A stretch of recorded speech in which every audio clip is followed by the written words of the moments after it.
विद्यार्थियों नमस्कार। हम मेवाड़ के आज ऐसे शासक के बारे में अध्ययन कर रहे हैं जिसने अपनी तलवार के दम पर मेवाड़ के यश कीर्ति प्रतिष्ठा को उत्कर्ष पर पहुंचा दिया। तो एक ऐसा अब तक का जो था मेवाड़ के जितने महाराणा हुए उनमें सबसे प्रतापी शासक जो था उसके बारे में हम अध्ययन कर रहे हैं। तो वो था महाराणा सांगा। कौन था? महाराणा सांगा। तो सांगा के बारे में एक वीडियो पहले बनाया जैसे मैंने, तो उसमें क्या है, आवाज़ सही नहीं थी, तो आवाज़ के कारण उसको हटा दिया, वापस से फिर से बना रहा हूँ। तो बिल्कुल ध्यान से सुनना इसको और वीडियो को लास्ट तक, अंत तक देखना, ताकि तुम्हारे क्या है कि अगर इसको लास्ट तक देख लिया है तुमने तो तुमको किताब पढ़ने की भी जरूरत नहीं पड़ेगी। ठीक है, तो अब देखो महाराणा सांगा के बारे में हम अध्ययन कर रहे हैं। किसके बारे में अध्ययन कर रहे हैं? महाराणा सांगा के बारे में। तो इसका जो शासन काल था वो 1509 ईस्वी से लेकर के 1528 ईस्वी तक था।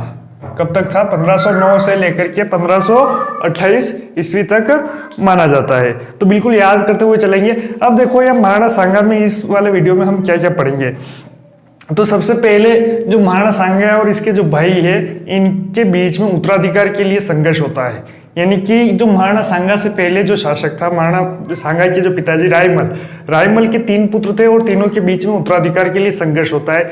अब जैसे ही उत्तराधिकार में सांगा उत्तराधिकार में शासक बन जाता है, उसके बाद में उसके जो मालवा है, मालवा के साथ कैसे संबंध रहते हैं, गुजरात के साथ कैसे संबंध रहते हैं और दिल्ली के साथ कैसे संबंध रहते हैं, तो इसके बारे में हम विस्तार से, डिटेल से इस वीडियो में पढ़ेंगे।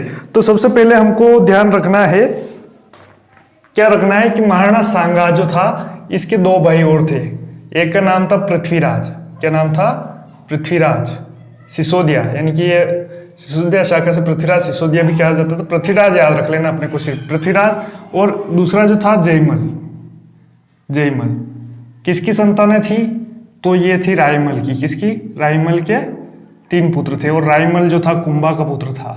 तो उसके बारे में थोड़ी अपने को जानकारी, कुंभा के, रायमल और रायमल के बाद में महाराणा सांगा, और ये 3 भाई थे। तो पृथ्वीराज, जयमल, इन तीनों भाइयों में उत्तराधिकार के लिए संघर्ष होता है। जब 1509 ईस्वी का समय था तो महाराणा सांगा शासक बनता है। इससे पहले की बात है, महाराणा सांगा के शासक बनने से पहले की, जब छोटे थे तभी की बात कर रहे हैं। तो पृथ्वीराज, जयमल और महाराणा सांगा एक बार क्या होता है, एक ज्योतिषी के पास जाते हैं। किसके पास? ज्योतिषी के पास। तो ज्योतिषी इनको बताता है कि जो पृथ्वीराज है और जयमल है, राजयोग तो इनके भी लिखा है, लेकिन जो मेवाड़ का भावी जो शासक है वो बनेगा महाराणा सांगा। कौन बनेगा? महाराणा सांगा। तो ये बात जब सुनते हैं ये दोनों भाई तो हमला कर देते हैं सांगा के ऊपर, और पृथ्वीराज हुल मारता है। हुल मारने के कारण जो महाराणा सांगा है इसकी एक आंख चली जाती है। तो यहाँ से ध्यान रखना, महाराणा सांगा की एक आंख चली जाती है। बीच में क्या होता है कि जो रायमल के चाचा, कौन?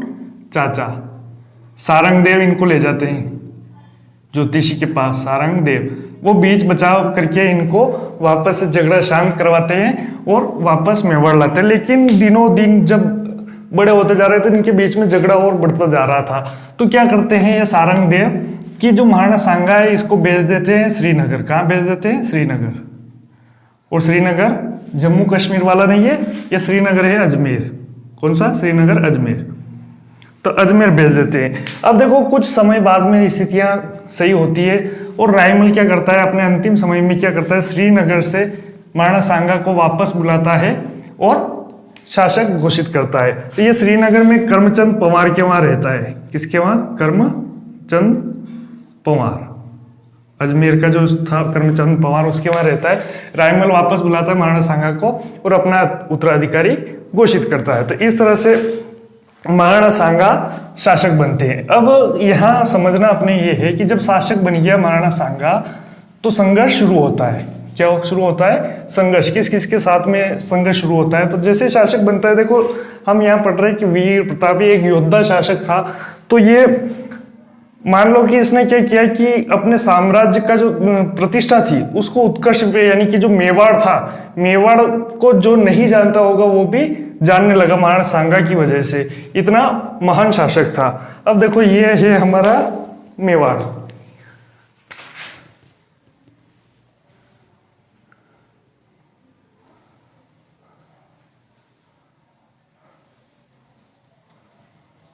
ये हमारा राजस्थान वर्तमान का उस समय जब महाराणा सांगा शासन कर रहा था तो ऐसा राजस्थान नहीं था, ये मेवाड़। क्या है? मेवाड़। ठीक है। अब देखो मेवाड़ का जब शासक महाराणा सांगा था तो उस समय ध्यान रखना, दिल्ली जो गुजरात है, गुजरात का जो शासक था, गुजरात का जो शासक था वो था मुजफ्फर। कौन था? मुजफ्फर। ठीक है, मुजफ्फर। और इधर हम मालवा का देखिए, मालवा का जो शासक, मालवा, महमूद खिलजी द्वितीय। ठीक है। अब यहाँ दिल्ली है, दिल्ली का जो था वो निजाम शाह था और उसको कहा जाता था सिकंदर लोदी। सिकंदर लोदी, इसने सिकंदरी गज चलाया था 30 इंच का। इसके बाद में सिकंदर के बाद में बन गया था महमूद नहीं, इब्राहिम लोदी। कौन बन गया था? इब्राहिम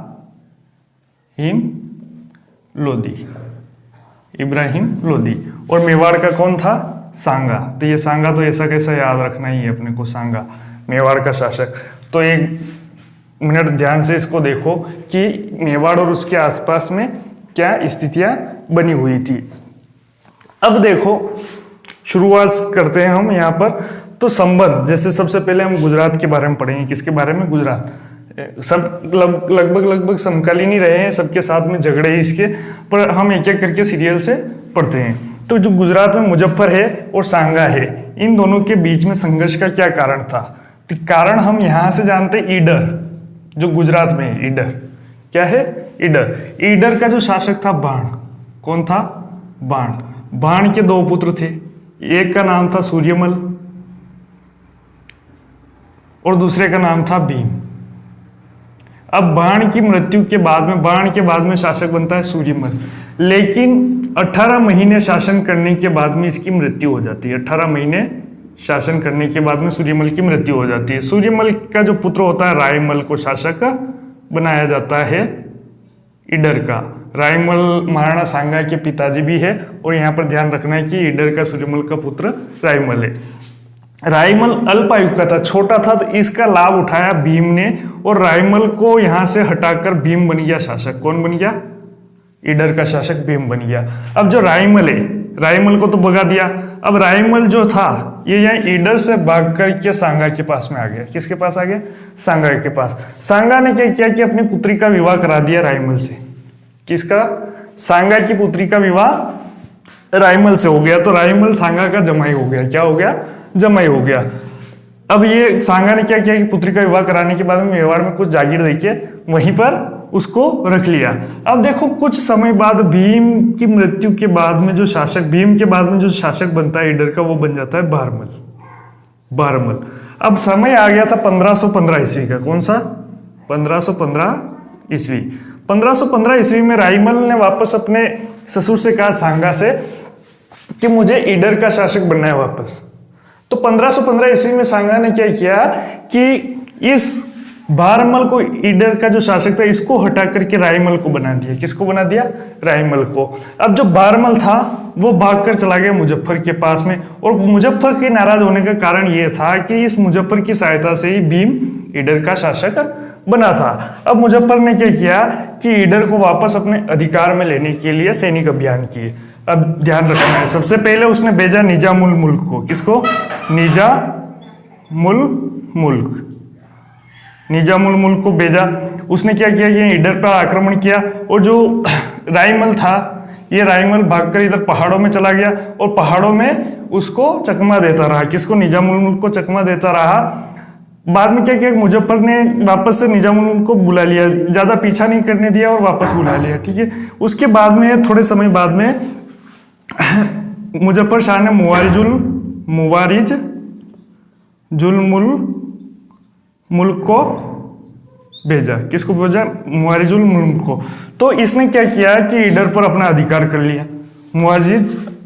मुवारिजुल मुल्क, ऐसे ही नाम आते हैं, बिल्कुल अपने को ध्यान रख लेना है थोड़ा। मुवारिजुल मुल्क को भेजा, ईडर पर अधिकार कर लिया, और जो रायमल है उसको वापस से यहाँ से भगा दिया। अब क्या हुआ कि एक दिन ईडर में ही इस मुवारिजुल मुल्क ने क्या किया कि एक बाढ़ के सामने सांगा की तुलना कुत्ते से की। इस सांगा की तुलना किससे कर दी? कुत्ते से। तब ये वापस सांगा ने कहा कि मेरा अपमान कर रहा है, तो वापस एक सेना लेकर आया और यहाँ का जो प्रदेश है उसको कहा जाता है वागड़ प्रदेश। क्या कहा जाता है? वागड़। और वागड़ का उस समय शासक था उदय सिंह। कौन था? उदय सिंह। वागड़ का शासक उदय सिंह। उदय सिंह को अपने साथ में लिया मेवाड़ से और ईडर पहुंच गया। ईडर पर जाते ही उसने ईडर पर घेरा डाल दिया। तो जो मुआरिजुल मुल्क था ये यहाँ से सांगा की सेना देखकर भाग गया और भागकर कहाँ चला गया? अहमदनगर। कहाँ चला गया? अहमदनगर चला गया। अब सांगा ने ईडर पर तो अधिकार किया, साथ में इसका पीछा किया, अहमदनगर और इधर वाले क्षेत्रों को लूटता हुआ इनके घोड़े हाथी सबको लूट करके वापस चित्तौड़ आ गया सांगा, और ईडर पर भी अधिकार हो गया। अब मुजफ्फर शाह इस हार का बदला लेना चाहता था, इन लूटे हुए क्षेत्रों का बदला लेना चाहता था। तो मुजफ्फर शाह ने 1520 ईस्वी का समय आ गया। 1520 ईस्वी में क्या किया कि दो लोगों को भेजा, एक तो मलिक अयाज और कीवा उल मुल्क। तो ये ध्यान रखना, मलिक अयाज, इन दोनों व्यक्तियों को भेजा और दोनों को अलग अलग सेना लेकर दो तरफ से आक्रमण करने के लिए कहा। उस समय महमूद खिलजी द्वितीय था, कहा जाता है कि इसने भी साथ दिया था, लेकिन हम बाद में पढ़ेंगे महमूद खिलजी जो है उसकी स्टोरी पढ़ेंगे तो 1519 ईस्वी में ही महमूद खिलजी को महाराणा सांगा ने बंदी बना लिया था। तो इस तरह से ये गए, आक्रमण किया, लेकिन इनको भी सफलता नहीं मिली और कुछ संधि करके वापस में आ गई। तो ये था गुजरात का संघर्ष। अब देखते हैं जो मालवा का संघर्ष है वो किस प्रकार से हुआ।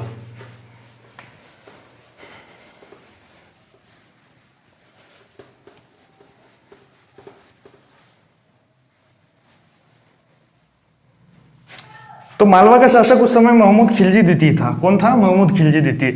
इसको शासक बनाने में जो महत्वपूर्ण योगदान था वो एक व्यक्ति का नाम याद रखना है, मेदिनी राय। किसका योगदान था? मेदिनी राय नाम के व्यक्ति का महत्वपूर्ण योगदान था शासक बनाने के लिए।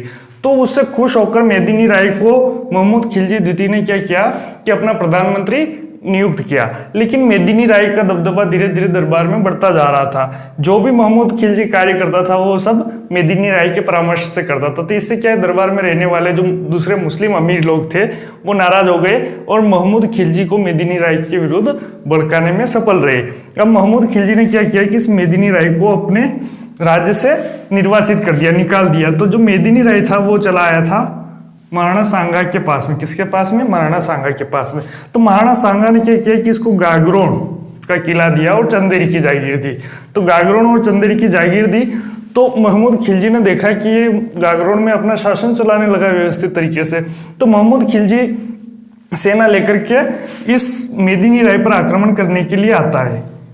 ठीक है।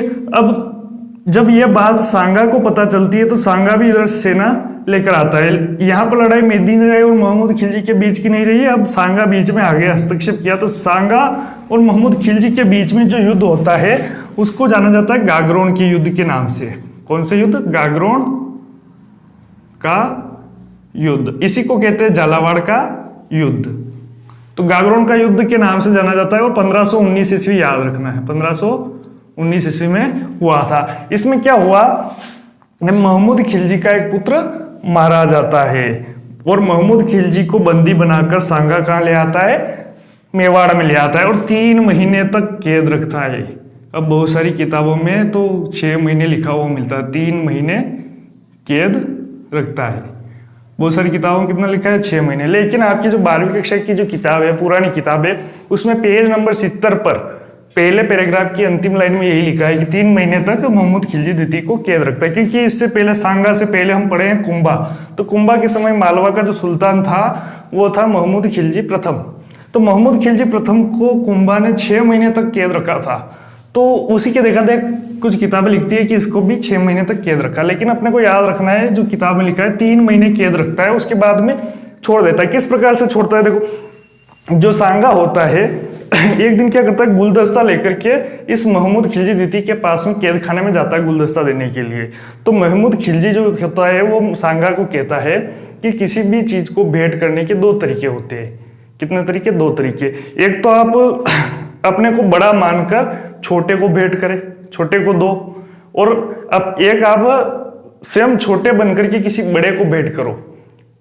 तो यहां मैं आपसे बड़ा तो हूं ही नहीं, मैं कैद खाने में हूं, यानी मैं आपसे छोटा हूं, और आप मुझे देने के लिए आए हो, यानी कि मेरे लिए एक तरह से ये भीख है। क्या है? भीख। और मुझ जैसे शासक को भीख लेना अच्छा नहीं लगता, शोभा नहीं देता। तो इस बात से प्रसन्न हुआ महाराणा सांगा और महमूद खिलजी द्वितीय को छोड़ देता है और मालवा का आधा राज्य भी दे देता है। मालवा का आधा राज्य देकर के छोड़ देता महमूद खिलजी को। ये इस बात का जो मुस्लिम इतिहासकार है वो बड़ी प्रशंसा करते हैं महाराणा सांगा की। लेकिन ये मेवाड़ के लिए एक तरह से अच्छा नहीं था, क्योंकि एक शासक को अपने दुश्मन को छोड़ देना अच्छा नहीं माना जाता है। ये थी महमूद खिलजी के बारे में जो मेवाड़ मालवा संघर्ष था। अब देखते हैं कि यहाँ दिल्ली के साथ में कैसे संघर्ष रहा। तो दिल्ली में सिकंदर लोदी के समय से ही संघर्ष शुरू हो जाता है। कैसे? तो सिकंदर लोदी के समय ही जो सांगा है ये दिल्ली सल्तनत के क्षेत्रों पर अपना अधिकार करना शुरू कर देता है।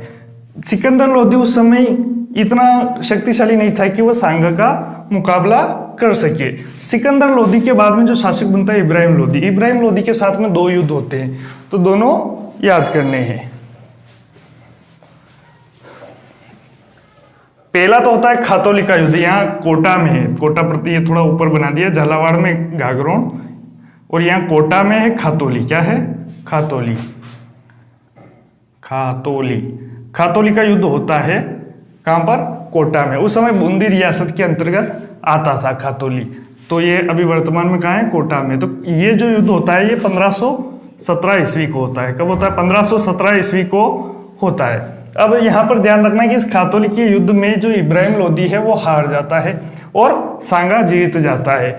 खातौली के युद्ध में ही ध्यान रखना है अपने को कि यहाँ पर सांगा का एक हाथ तलवार से कट जाता है और घुटने में तीर लगता है, तो लंगड़ा भी हो जाता है। इसके साथ ही इब्राहिम लोदी के एक शहजादे को वह मेवाड़ ले आता है। इसके बाद में इस हार का बदला लेने के लिए इब्राहिम लोदी वापस से धौलपुर आता है और यहाँ पर दोनों के बीच में युद्ध होता है, जिसको बाड़ी के युद्ध के नाम से जाना जाता है। बाड़ी का युद्ध कहाँ पर? धौलपुर में हुआ। कहाँ पर हुआ? धौलपुर में। और कब हुआ? 1518 ईस्वी में। धौलपुर का युद्ध बाड़ी का युद्ध के नाम से जाना जाता है। इसमें भी वापस से इब्राहिम लोदी हार जाता है। अब वापस से चला जाता है। अब देखो क्या होता है कि इब्राहिम लोदी के बाद में धीरे धीरे क्या होता है, इस इब्राहिम लोदी को परास्त करता है बाबर 1526 ईस्वी में, और दिल्ली में मुगल वंश की स्थापना होती है। तो इसके बारे में हम अगले वीडियो में पढ़ेंगे। आज के लिए इतना ही। धन्यवाद। आपको अच्छा लगा हो तो लाइक कर देना, अपने दोस्तों को शेयर कर देना।